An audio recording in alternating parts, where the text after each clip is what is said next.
Hello everybody, this is Joebles, and welcome to a new series, Let's Play Axiom Verge. I'm going to be playing it on hard mode, and we're going to go for 100% items and equipment. So I'm going to jump right in. Yeah, let's just go right in. This will be a little cutscene for you to watch. New Mexico, 2005. There's no voice acting, so I don't feel bad talking over it. So this game is a Metroidvania. You know, I hate that word because it's really not. It's only contextually descriptive. Like, you have to know what Metroid or Castlevania. Anyway, it's not a good descriptor for the genre, but that's what I got, so that's what it is for the moment. You explore, you shoot, you find items that unlock other areas. It's fun. It's really fun. It was actually made by one guy, unless I'm mistaken. I think all the everything, art, music, the code was made by a single person over the course of a few years, so it's really actually very impressive when you consider that. Also, yeah, building just fell on us. So, I mean, that's great, but, you know, irrelevant for the moment. Here we go. Head is going crazy.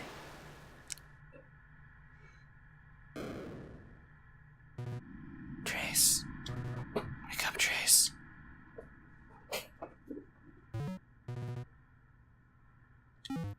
I don't really like doing voices. Like, that's never, I don't know. Maybe people would like that more. If you like me to do funny voices for text boxes and video games, you can always let me know. So grab our first item. Get a little pop-up here. It's Axiom Disruptor. It is our gun. It is gun.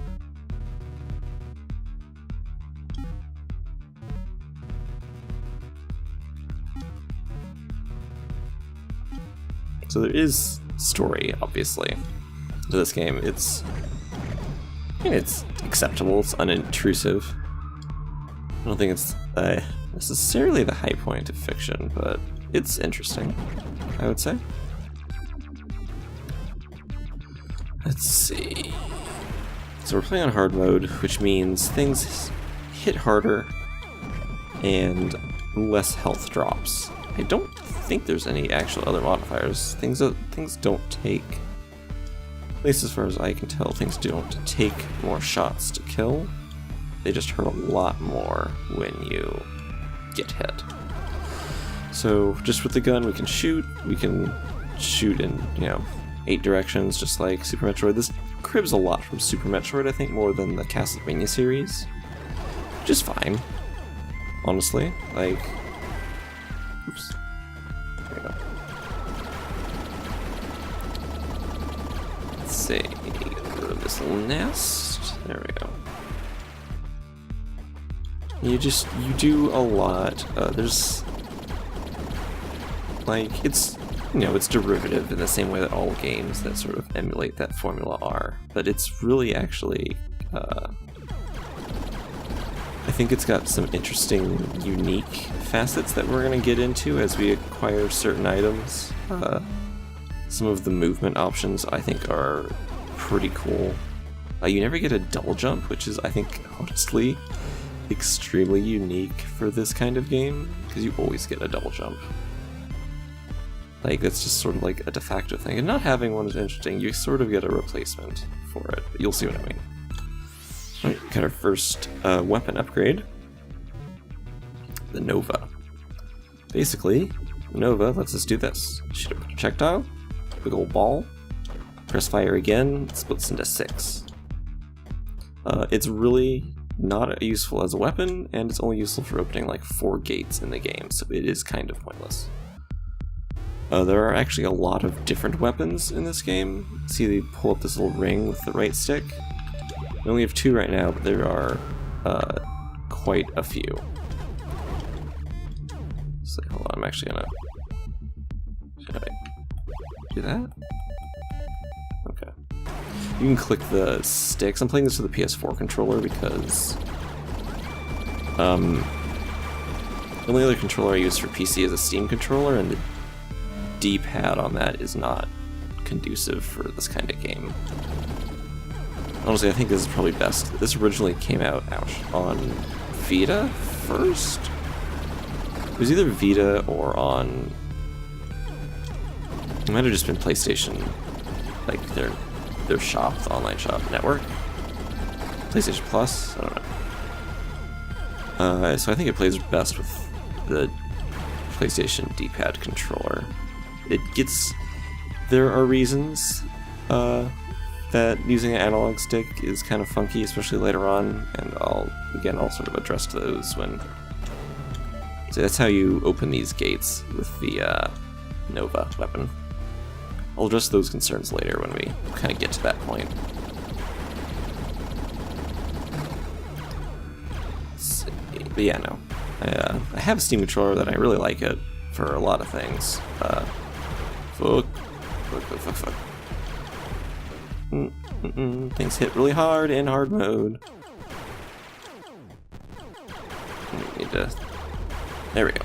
See, they drop like one little itty bitty. That's not even a fraction of our health. I think we can just stand back and blast these like nests. And these, they drop at a significant amount of health. But see how that's barely enough to fill up one little section of our health meter. Okay. There we go. Alright, here's our first sort of first little passive upgrade. It's a size node. It just makes the projectiles for our weapons a little bigger. That's sort of another thing. There's a lot of little passive pickups that sort of just improve all of your weapons. Like spoilers, there's a damage boost. There's a, you just saw the size boost, which there's, I think, like one or two of in the whole game, actually. There's, a range booster, though that is kind of irrelevant for a lot of weapons because they seem to have unlimited range. Nah, I don't need to save. The room behind me is a save point.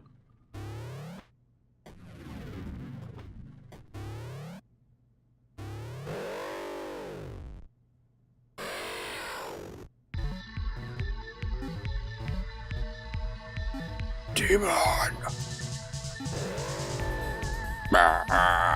It's our first boss.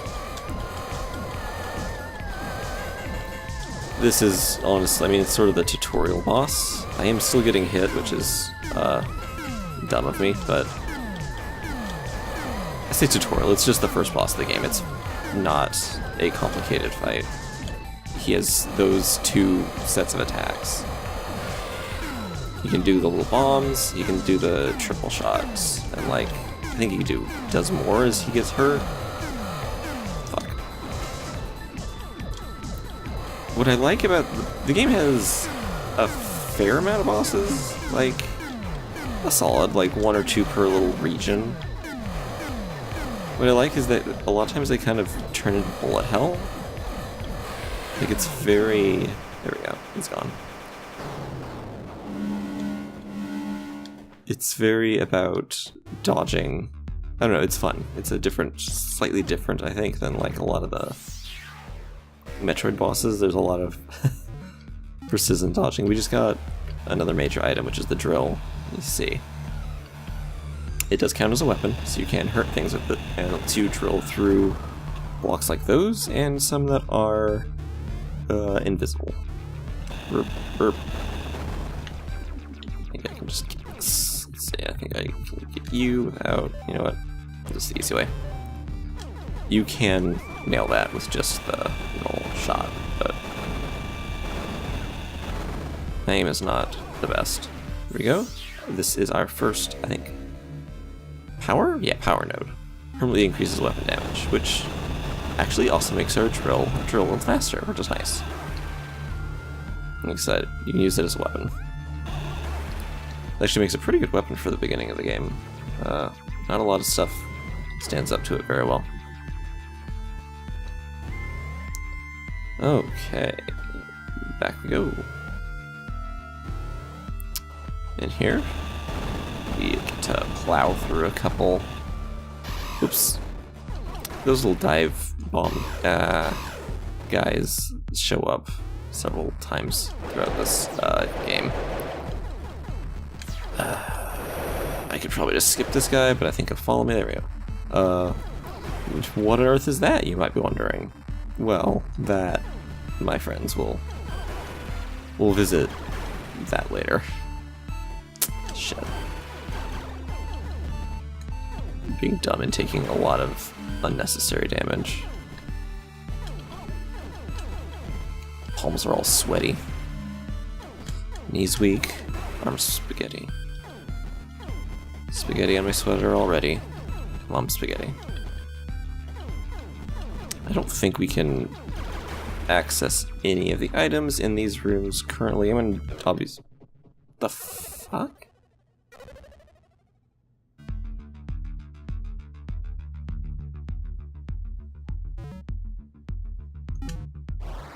Okay, well. Was not paying attention. Here's our fun excuse for having a continue system. It'll make more sense later. Anyway. So next time, I'll cut back to where we were and we'll keep on going. I won't die. But if you liked what you just saw, why don't you drop a little like on me? If you have any feedback, leave it down below in the comments. And if you want to see more content like this and the other games I play, why don't you hit that subscribe button and I will love you forever. And I will see you guys later. Bye-bye.